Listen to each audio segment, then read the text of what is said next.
Mi sono sfastrate che hanno il rotomotorino perché a Napoli ci sono più buche che cristiani, ci siamo sfastrati. Ma partendo dalla cosa più banale, parcheggiatori abusivi, il traffico, la gente di Napoli, l'ignoranza che vige in questa città è qualcosa che tremendo, generalizzato. Viviamo nella città più bella del mondo, teniamo tutto, quello che manca alle altre città, noi abbiamo tutto, abbiamo, ma a parte a bellezze le persone, quelle per bene, ma abbiamo paesaggi, abbiamo reliquie del passato, abbiamo tutto, veramente, e siamo stati cazzi rovinare tutto.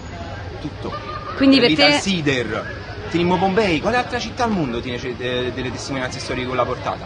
Un'altra popolazione, fosse capitata a Germania, vi direbbero tutti di rendita, nessuno di loro alzerebbe il culo dal divano, vi direbbero rendita. Noi pensavo stiamo sfruttando Pompei, abbiamo costruito a Sider, abbiamo costruito il carcere a Nisida. Mi sono scocciato un pochino della quotidianità e dei problemi che affliggono la nostra città.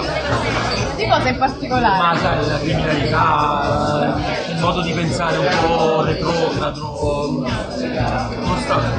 Quindi pensi ci siano soluzioni a riguardo?